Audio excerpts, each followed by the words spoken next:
Isang magandang hapong pong muli sa atin mga ka-farm. What's up po mga ka-Real Property Finder at Real Property Philippines.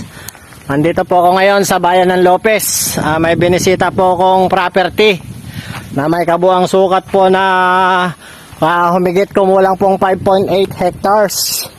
Na ito po ay tabing-tabi po nitong Barangay Road. Kung inyo po makikita, ito po yung pinaka kapitbahay nyo rito if ever po na mabibili nyo itong property.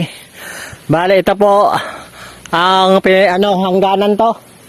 Ito po ang pinakamalaking puno ng pili ating nakikita. Pili yata to, pili oh. Pili po. Oo, pili tree na malaki. Ito daw po ang pinaka boundary po ng property mga ka-farm. And then ito po ang puno ng basyad. Itong isa na to. Then ito po ang pinaka-delantera, ang pinaka-frontage po nitong property mga ka-farm. Kung nyo po makikita, pa-downhill po siya. Dahil naghang-gilid po ito dito sa gilid ng dalisdis po ng bundok. Bali, ang pinaka-flat na area po mga ka-farm ay yung gawing ibaba na yon. Kaya tara po, samahan nyo po kaming libutin po itong nasabing property at nang ipakita ko po sa inyo ang iba pa pong mga nakatanim dito sa property na binebenta mga ka-farm.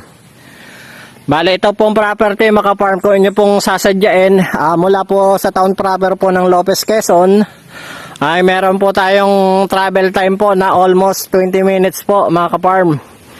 And then ang ano naman po nito, good news naman po, fully cemented na po yung dadaan ng provincial road hanggang dito po sa pinaka barangay road mga ka-farm. Kaya kung nyo po makikita, ito po fully cemented na po siya. And then take note po mga ka-farm, ito pong linya po ng kuryente dito sa area, ano na po siya, 3-phase. Kaya ideal na ideal po kung kakaroon po kayo dito ng warehouse or kung ano pa pong mga establishmento ang pwede nyo pong itanim dito, itayo dito sa gilid ng property. Kaya ano na po siya, magaya po nito, makikita nyo po mga ka-farm, yung may transformer na po siya at 3-phase na. Kaya ideal na po magtayo po dito ng kung meron po kayong itatayong establishmento rito sa area na mangangailangan po ng malakas na voltahe ng kuryente, wala pong magiging problema sa power supply. And then meron naman po itong dito, signal po ng cellphone. Ayan po, kung nyo makikita sa gawing ibaba po, ayan po yung almost flat po siya maka-farm. And then paikot pa raw po ito. Amin pong babaybayin yung pinaka boundary naman po sa kabila. Tara po mga ka-farm, samahan nyo po kami. Okay.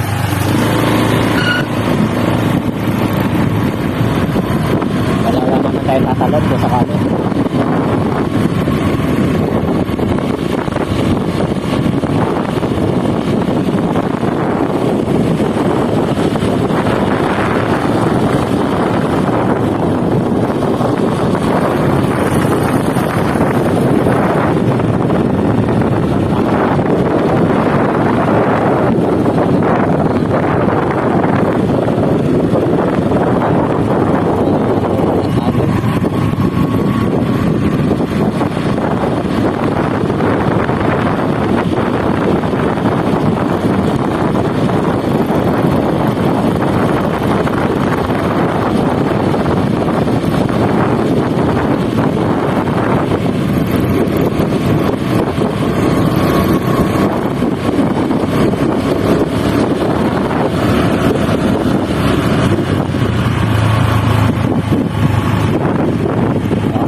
Thank you. Yeah. Paang mohon. Nangit na yan. Yan yung boundary. Magaling yung boundary. At natuhog to dito. Wala lang pasuwarin dito. Ito po. Sorry. Ito po mga ka-farm. Okay lang yan. Ito po mga ka-farm ang pinaka-boundary po ng property. Itong nyug na to. Ito. Kaya papunta po siya doon. Yung pong pinaka ano po ng property mga farm, ito pong gawing kaliwa ko na to. And then etong nyog na to, kasama to. Ayan po mga ka-farm, lumiban po dito sa pinaka barangay road po tong property. Dito po sa area na to, ito po natuhog po siya ng barangay road. Kaya ito daw pong pinaka puno po na to ng nyog. Ito po yung pinaka boundary po ng property na binebenta. Kaya ayan po, makikita nyo po, may mga hardwood dito, may mga antipolo, mga anong mga puno to pre? Oo, may puno ng antipolo. Ayan po siya, marami po siyang mga hardwood dito sa area. Ayan po yung nadaanan po natin. Bale mga ka-farm, ito pong property mga ka-farm ay nag-harvest daw po ng 3 tonelada ang kopra kada every 3 months. And then ang source po ng tubig dito mga ka-farm ay sapa. At saka po bukal. And then bale ang po nito mga ka-farm ay TCT na. Title na po. And then meron din daw po itong lot plan. And then updated po yung amilyar niya. Ayon po sa kasama natin sa araw na to na si Sir Marlon. Kaya ayon po sa mga interested buyer po. Tawag na po kayo sa number na makikita nyo sa inyong screen. At sa WhatsApp Viber po para po sa additional information na gusto nyo pong malaman. At ganun din po ang pinaka-exact location po nitong property. Ito po mga ka-farm, bumababa po kami sa nasabing property. Kung nyo pong mapapansin, medyo hawan po itong gawing na to. At maganda po yung area. Medyo talibis lang po ng bahagya.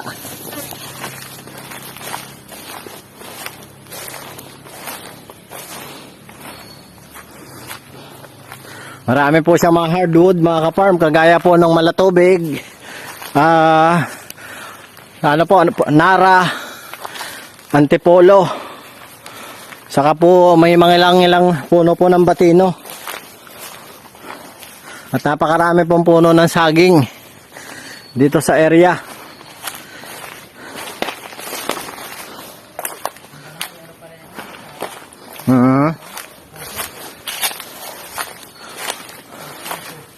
May poso.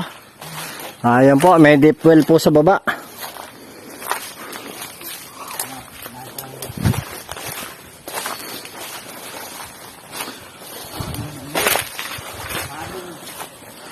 Oo.